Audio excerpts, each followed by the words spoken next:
Coming up next, secrets of Indian nuclear proliferation. Pakistan's decisive stance on nuclear energy. OIC's bold new diplomacy. And leadership tips from President Musharraf.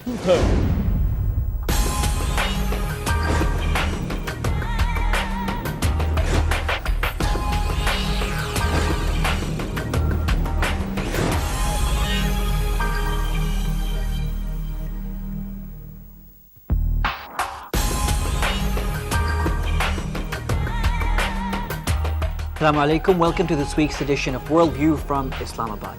We have a great program lined up for you this week. We're going to talk about the secrets of Indian nuclear proliferation.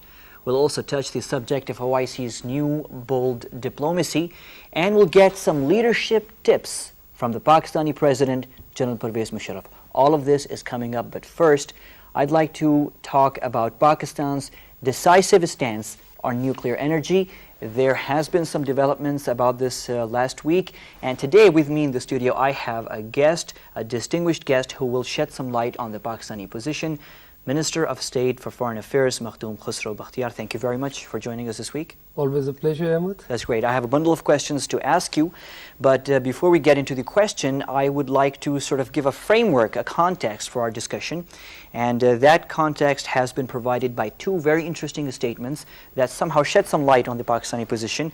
The first one was made by Ambassador Jahangir Karamat, our ambassador in Washington, and he said, and I quote here, "We do understand and appreciate the underpinnings of the U.S. dehyphenated policy in South Asia, but this should not be leaning so heavily on one side."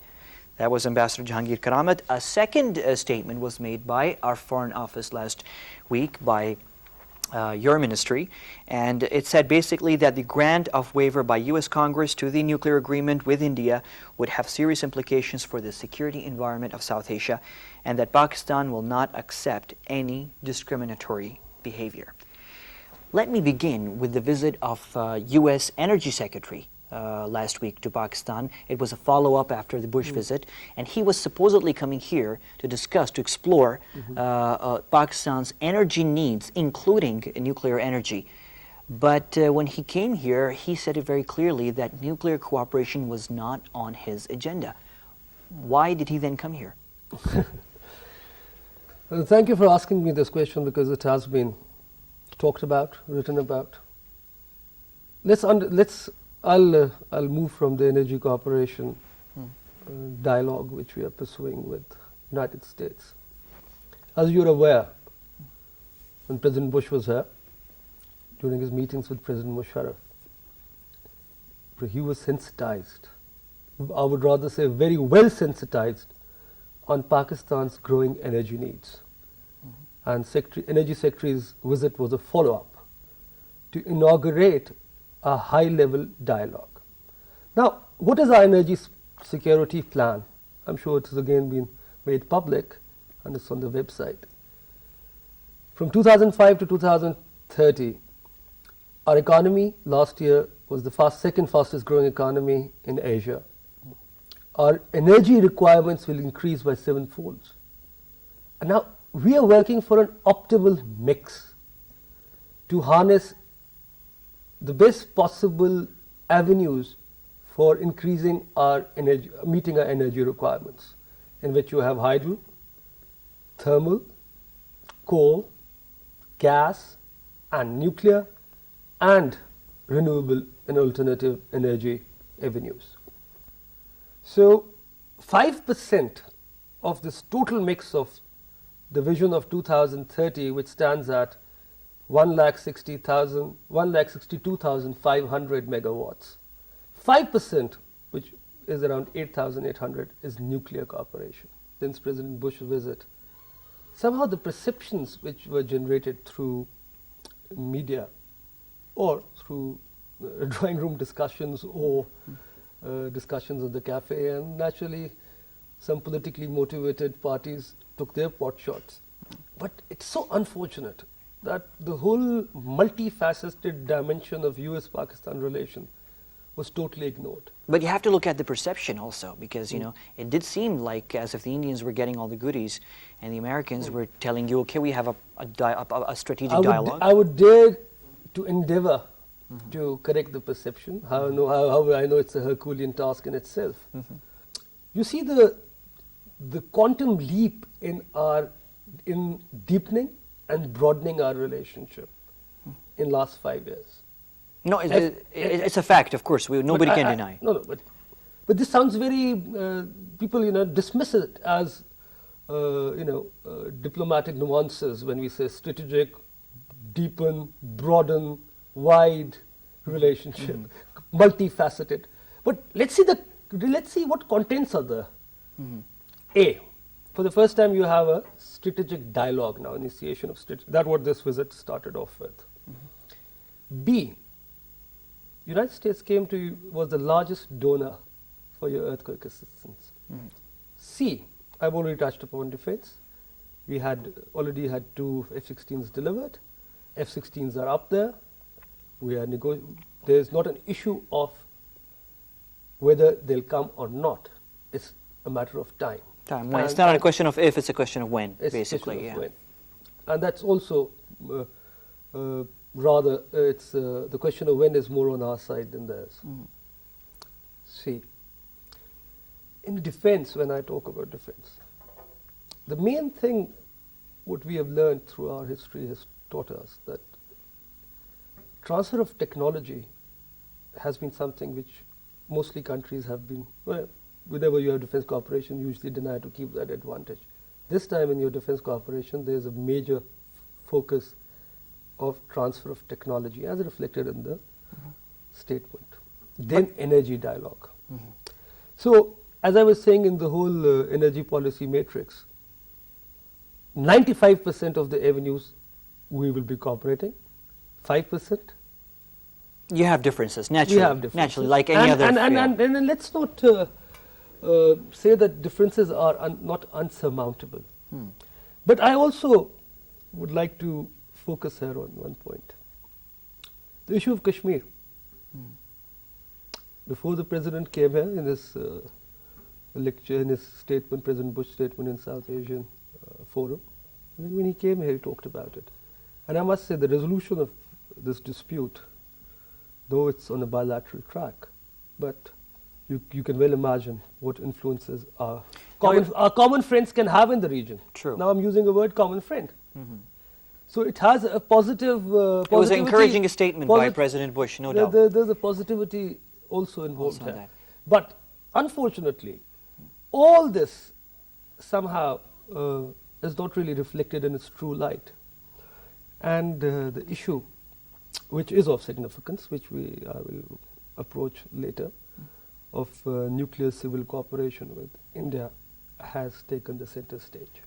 Okay, here I must ask you this, that some critics said that the very fact that Washington has gone ahead with this nuclear deal with India, which could give India a room in the future, a loophole to build more nuclear weapons, this by itself shows indifference by Washington to Pakistan's security concerns. As a country of 150 million people, with the economy on a high trajectory path, with our defense equipment being upgraded, and maintenance of minimum credible deterrence in our nuclear strategic assets, I feel that we should feel more confident.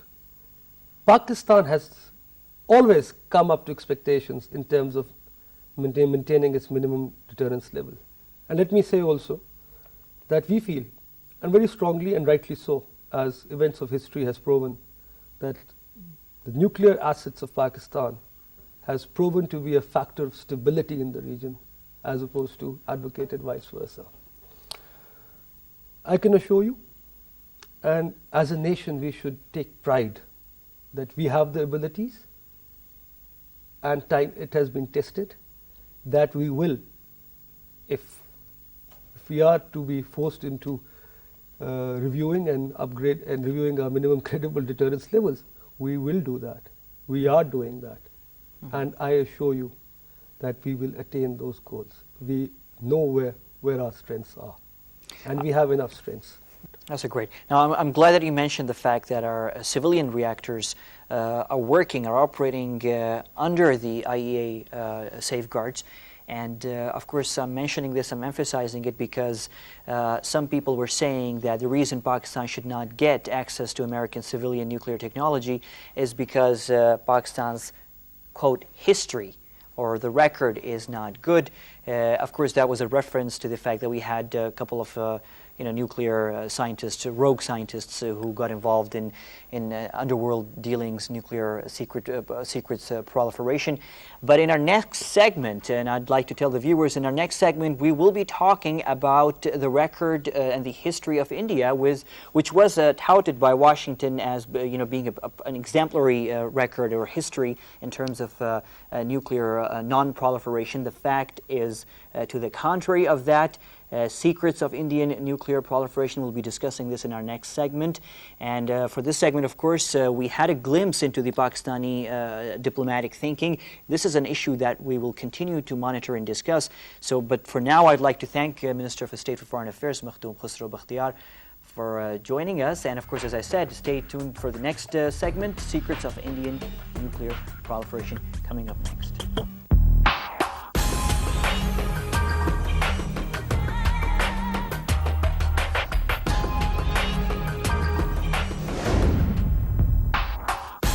Pakistan's decisive stance on nuclear energy.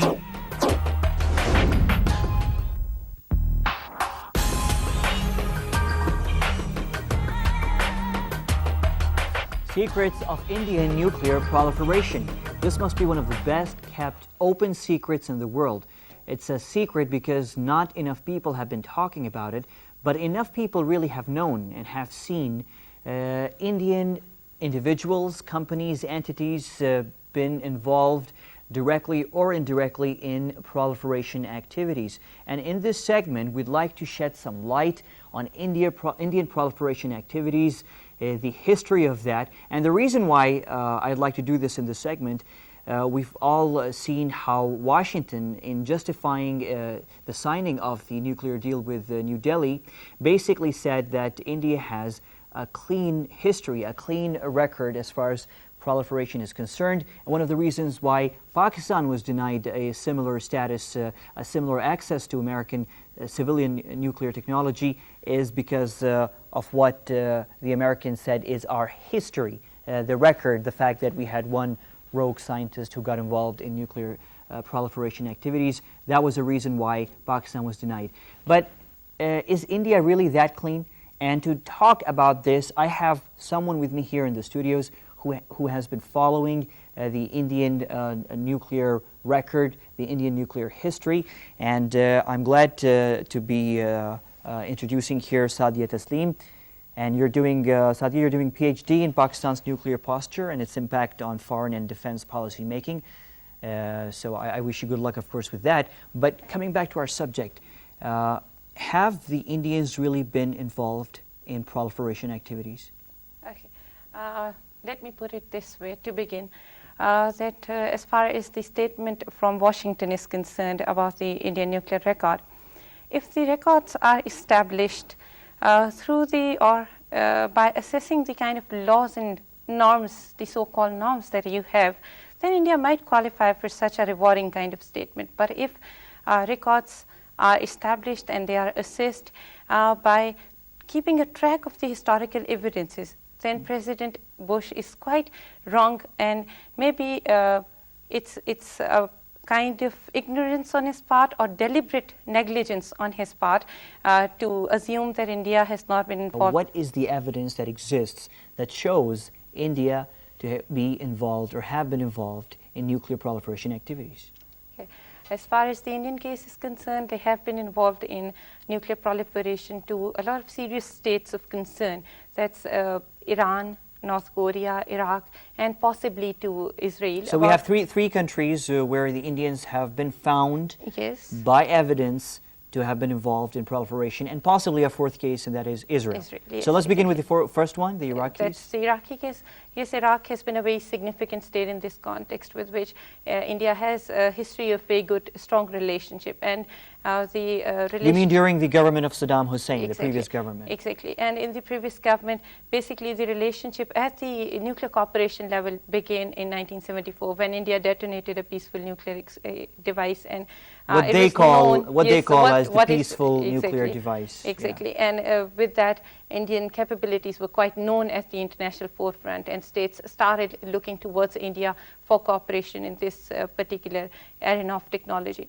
So Saddam Hussein he personally flew to New Delhi, and he talked to the then Prime Minister Indira Gandhi about nuclear cooperation. They concluded a treaty about this particular issue, and there was a treaty about the exchange of nuclear scientists, and then training about the training facilities, and about the technology transfers. So that was the beginning of the proliferation activities from Of course, India we have Iraq. to remember Yes. also, Sadia, at that time that both India and Iraq at that time were very close to the former Soviet Union. They were Exactly. allies of the Soviet Union, so it was also very natural to see this cooperation Exactly, between and these two countries. the proliferation activities also had a kind of triangle, because Russia was heavily involved. Soviet Union at that time was heavily involved in all these activities. They was they were Sadia, what was the resisting result of this treaty, India, of these agreements signed by Saddam Hussein in New Delhi with India? What was the result of these It agreements? helped Iraqis in a number of ways. For example, the Iraqi scientists were there working in the Indian plutonium separation labs. So they obviously got a lot of knowledge and understanding of the process of plutonium separation. Then those were the same plants from which India extracted plutonium for its explosive devices, and these were the same scientists who later on headed the Iraqi reprocessing facilities. So obviously it has a strong connection, despite the fact that the cooperation when made was obviously guised under the idea of peaceful cooperation for peaceful purposes. But throughout the 1990s, we've seen UN inspectors visiting Iraq, these facilities, and taking all these documents and evidences. Did they know of the Indian involvement or the extent of the Indian involvement or contribution in creating the Iraqi nuclear program? As far as this issue is concerned, there is no clear-cut statement by the U.S. State Department or by the intelligence agencies. As far as the case of Iran is concerned, there are a number of statements issued by the U.S. State Department as well as Central Intelligence Agency of the United States regarding the cooperation between India and Iran. But about Iraq, there are no substantive evidences regarding this. But then these things leaked out after some time, yes. You mean there is actually hard evidence or something, documentary evidence or something that proves the Indian-Iraqi connection? Exactly. And about that, there is a point that I need to mention. That is one of the Iraqi private companies, that is NEC Engineering Private Limited. They exported... it's an Indian company? Yes, it's an Indian company. And they exported prohibited items, including the titanium vessels, then the centrifugal pumps, and the rocket fuel ingredients. And this thing came into the limelight because they made these kinds of exports from 1998 to 2001. And this was something which was reported by CNN. And it was reported at CNN that there was some kind of this engineering private limited also sent the technical personnel to Iraq for assistance. Between so 1998 and 2001. So in 1998, when Iraq was actually under United Nations sanctions, was being sanctioned by the international community, an Indian company was actually cooperating with the Iraqis. They were providing basically the substantive stuffs that are required for missile technology as well as for chemical weapons. Was this company blacklisted or sanctioned by the U.S. government? Later on, yes. Okay. I understand maybe in 2004, yeah. right? In 2004, yeah. this because company... they have been involved in proliferation activities to Iran as well. So now, this is Iraq. Now let's come to Iran. Yeah. What is the evidence about the Indian cooperation with Iran in nuclear? Okay, before going on to the subject of Iran, I just want to make one point here. That's a statement that I want to mention, because you asked whether there was any evidence within the United States about, or realization within the United States about the cooperation of Iraq and India in this aspect. David Albright wrote in 1999. David Albright, who is a famous, obviously, American nuclear expert. Yeah. He wrote in 1999 that India taught Iraq many tricks regarding how to acquire nuclear technology under the guise of peaceful nuclear program. So this is very interesting statement, which shows that David there was Albright, a realization. yes. Okay, so he basically says that India taught Iraq many tricks of how to pursue a nuclear program under the guise of peaceful technology. That's what Indians themselves did while developing their own nuclear weapons program, and that's what they taught to the Iraqis. Now let's move on to Iran. Okay, as far as the case of Iran is concerned, that is extremely significant, because that is the case which brought few of the cases on the limelight regarding the Indian proliferation activities. India has been involved in proliferating not only the nuclear weapons components or technology to Iran, but also the chemical weapons component. That is the dangerous part related with it, because chemical weapons proliferation is something which is not that difficult, or a state doesn't need that kind of a technical infrastructure to build chemical weapons the way it needs. A question here, Sadia. Was this So, cooperation between India and Iran before the 1979 revolution, Islamic revolution, or after?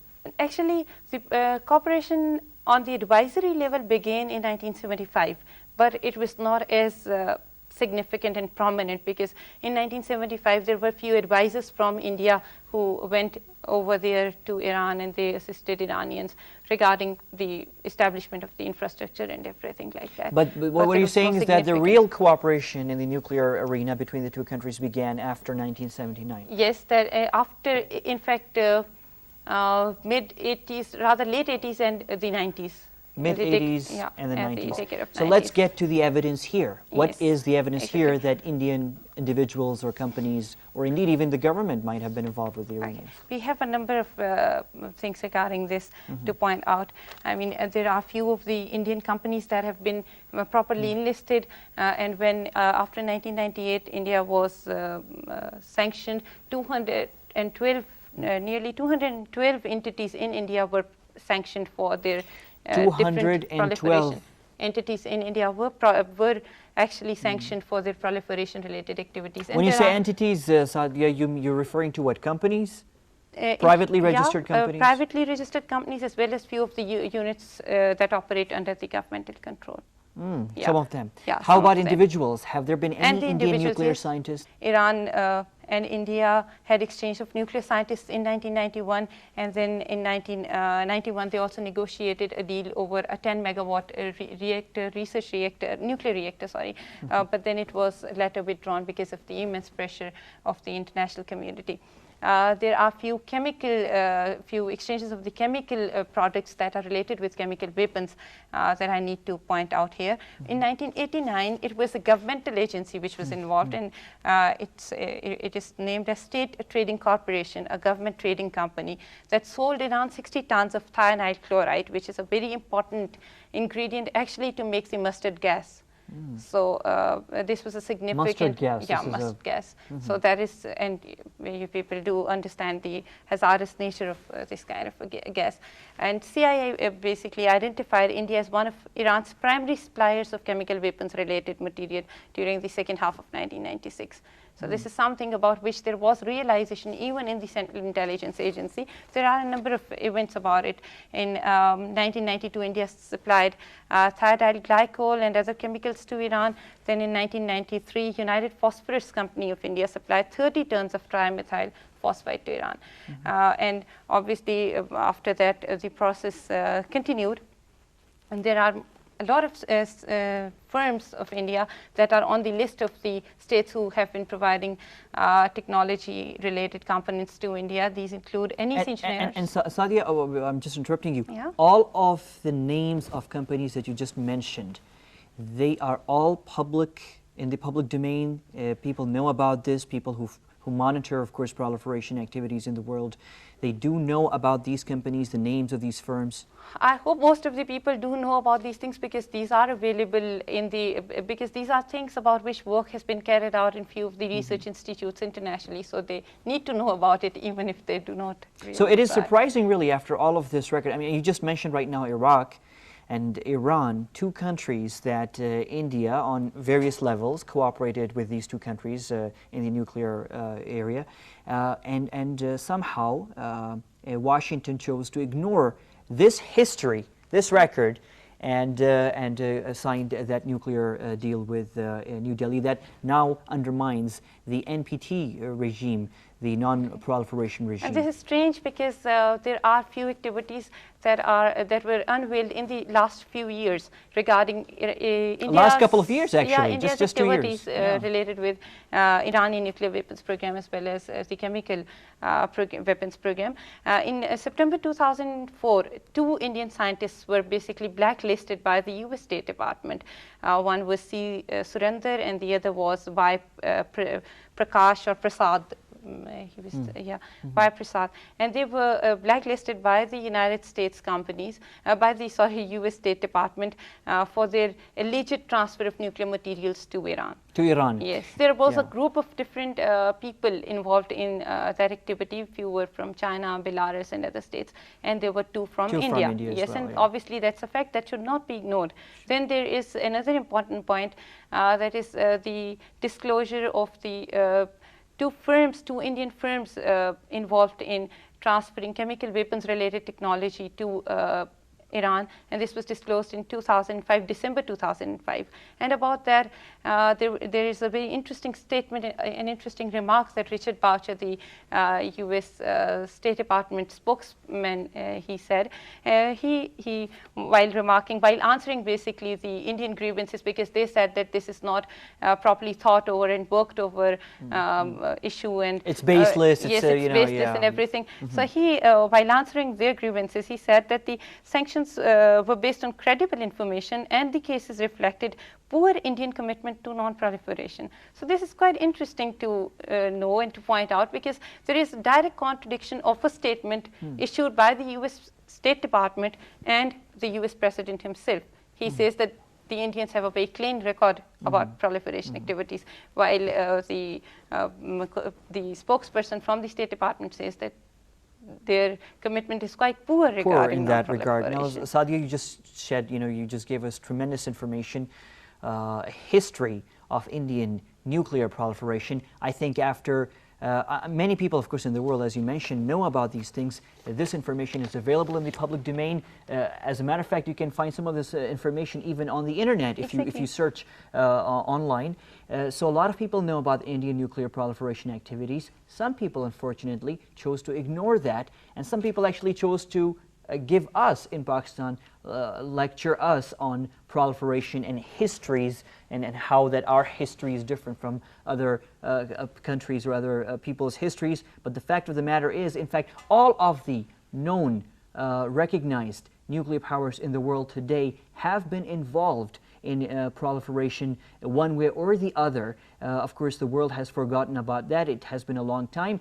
But if we're going to talk about things that happened recently, just within the past decade, then we should say it clearly, very openly, that India was also among those countries that actively pursued or got involved in proliferation activities as far as nuclear technology is concerned. Thank you once again, Sadia Taslim.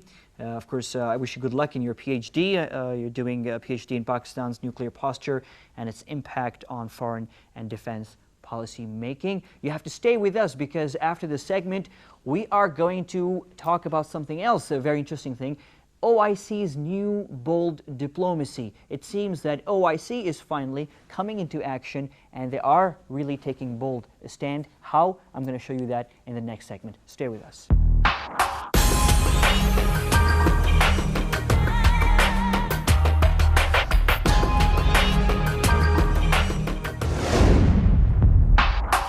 OIC's bold new diplomacy and leadership tips from President Musharraf.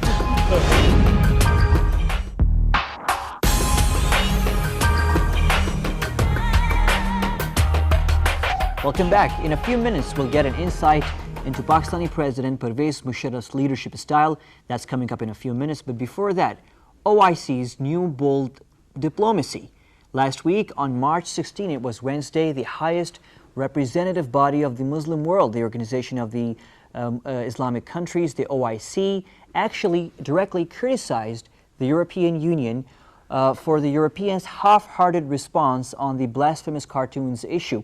Of course, that was the issue in which our Prophet Muhammad, peace be upon him, was depicted in blasphemous cartoons by some European newspapers. The OIC said very boldly that the European response on that question was inadequate and that we expected something more from the Europeans. Now, just as a backgrounder, on February 27, the European Union met and they basically issued a statement saying that we are sorry that feelings of Muslims were hurt by these cartoons. We are sorry about that. And that was all basically. They did not say that they'll take some measures to maybe stop these kind of things happening in the future. The OIC said that this is not enough. We expect something more from the Europeans. Now, all of this in the OIC is happening as part of a whole project, a whole agenda that is revitalizing the OIC. And all of this is happening under the reformist leadership of Ekmelettin Ehsanoglu, the Turkish Secretary General of the OIC. Now, last week on March 16, there was a meeting of the OIC Executive Committee. Now, this OIC Executive Committee met for the first time. It was formed in December last year. It met for the first time, and it comprised the chief diplomats of major Muslim countries of the world. Namely, it comprised the foreign ministers of Saudi Arabia, Malaysia, Yemen, Turkey, Qatar, Azerbaijan, and Senegal. All of these people met and they issued statements really on a number of issues. They decided to set up a contact group on Iraq. But on the question of the cartoons and the European response on that issue, the OIC Secretary General basically issued a statement. I thought it was very interesting. Let me share that with you. He said, "We expected the European Union to address the issue of cartoons in a more fair way. I must say that we are not satisfied with the result of the European Union meeting in Brussels on Feb 27. The conclusion published by the European Union fell short of our expectations." That was Ekmelettin Ehsanoglu, the Secretary General of the OIC.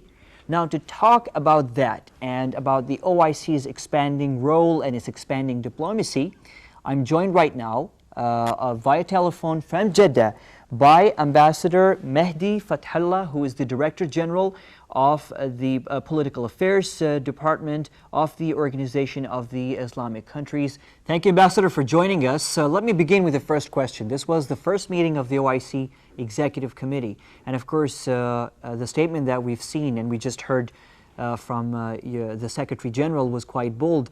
Now, are we going to see more boldness from the OIC on a number of other issues that concern the member countries of the OIC? Are we going to see more boldness from the organization in the future? EU came out on the 27th with a conclusion of their meeting, ministerial meeting, which were not satisfactory for the Muslim countries and the OIC members. So it was a high time that we wanted to consult with the different countries of the OIC what's next. Not a kind of, I don't want to define it as boldness or, it is a very pragmatic and very practical steps that they have decided on to be taken in the future, in the coming weeks. That we will it was mainly that, and this was the request of all the member countries, that we need a UN resolution just to confirm or to decide on how that we can in the future avoid the recurrence of such crisis. Okay, Ambassador Fathalla, what exactly are you doing to give OIC more weight? I'm sure there must be a number of things. A reform package is being executed right now at the Secretariat of the OIC. What are you doing to give your organization more teeth, so to speak? Mecca summit decided on and adopted this 10 years plan of action so we are now starting based on this Mecca plan of action a kind of a reform on both, as I have explained, in both dimensions. Okay, Ambassador, I'm sure the reform process must be a difficult process. There must be some hurdles, and one of the most difficult things that you might be facing is the fact that you have to bring so many different nations, so many different countries on a single platform. What kind of hurdles are you facing really in trying to reform the OIC and making it a more stronger organization? It's true, because that's why it is a 10 years plan. It will take like 10 years. So we are going to start by redrafting the constitution, the charter of the organization, and then the structure of the secretariat also to cope with all these new dimensions and the new horizons of the priorities of the organization, to deal with all developments which are taking place in member countries and also in the international arena. So we are starting one by one, and it will take years to come for the implementation and for this Okay, Ambassador, on the question of the cartoons, are you going to pursue the matter further with the European Union, or is last week's statement the end of the matter? We need to cooperate for the adoption of a resolution becoming a section of the General Assembly with a view to the proscription of the dissemination of religions and religious symbols. Ambassador Mehdi Fathalla, Director of Political Affairs at the Secretariat of the Organization of Islamic Countries in Jeddah, Saudi Arabia. Thank you very much for joining us. Now, that was a segment on OIC's bold new diplomacy. In a few minutes coming up are the leadership tips that we're going to get directly from President Musharraf. But before that, let's go straight to the emails, a few emails really, from Afghanistan, a very interesting one from Muhammad Harun. He writes from Kabul, Afghanistan, and he says, "We very much like your program and watch it regularly. Many young Afghans watch this program in Kabul with me. We, the Afghan nation and the Pakistani nation, are quite close to each other. Any problems that exist are only between our governments, and I hope they will be solved one day." Now, that is so right, Harun. In fact, we hope that in the near future we will be doing a special program on Afghanistan. And indeed, as you just mentioned, that we have really the closest really of relations with the Afghan people, and the Pakistanis and the Afghans share not only the same historical heroes, the same heroes as far as our history goes. We share blood, we share ethnicity, we share culture. So you're so right, so much in common between you and us here. And we also hope that whatever we have going on between our two governments will be resolved pretty soon. I received a couple of emails also on the question of Iran's nuclear crisis. For example, I have this email from Sayyid Zabiullah Langari. He's an MBA student. He writes, "Please do a program on the Iran nuclear crisis. Why should India get nuclear technology from the United States and Iran is denied the same?"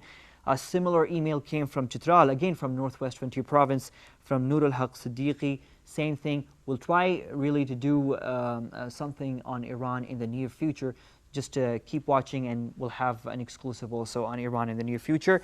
That pretty much, of course, we have many other emails, but I cannot have all of them in this program, but I promise that we'll have some of them in the next program. Now let's go on to this very interesting segment. I really like it. I am one of the people who really spend money to read books on leadership because it's such a fascinating subject. And I know there are people who actually pay money to go and listen to lectures by people in positions of authority who have tremendous experience in leadership and how to deal with your superiors, with your bosses, and with your colleagues. It's a very fascinating subject. Last week, I happened to be listening to a speech delivered by the Pakistani President General President Musharraf in Lahore at Punjab University. And at the end of his lecture, he happened to talk about his own philosophy as far as leadership is concerned. He gave the students some tips about leadership. I thought they were very fascinating, very interesting, and I would like to share some of them with you. So let's just take a look at this segment.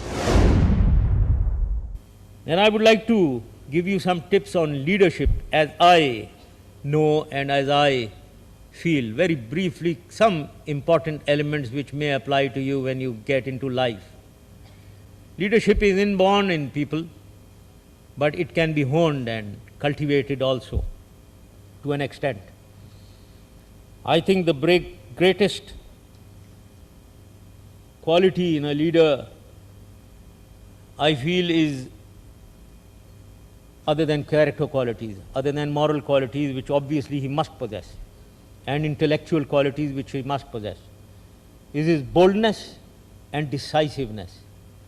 Wherever you are, whichever department you go to, you need to be decisive in taking decisions. You cannot, as it is said, suffer from paralysis through analysis, that you keep analyzing and you don't reach a decision. You must take decisions. And I know Napoleon's thinking on decision making, that 2/3 of decision making is always analysis, calculation, data feeding, but 1/3 is always a leap in the dark.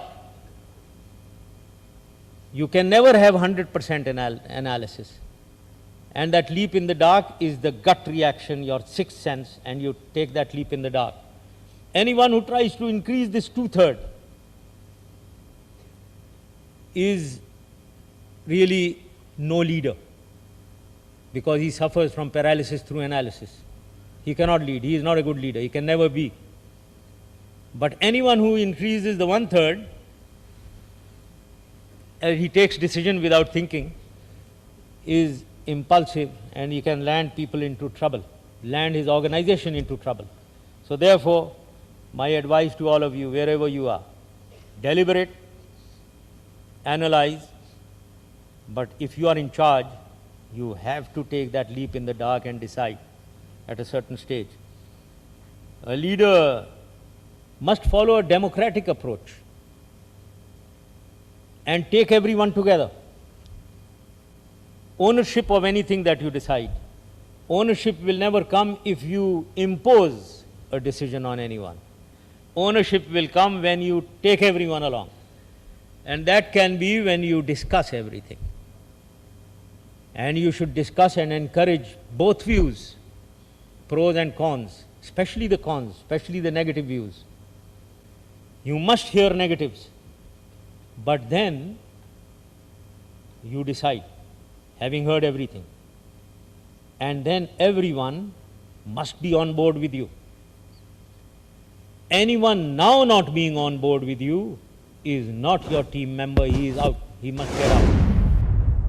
Leadership tips and leadership style from President General Pervez Musharraf. That brings us to the conclusion of our program. You can catch us again next week, same day, same time. Don't forget also, if you have ideas, suggestions, or you just would like to drop us an email, you can write to us, send us an email on Worldview, single word, at ptv.com.pk. You can see that on the screen right now. We'll see you next week, and until then, it's Allah Hafiz from here.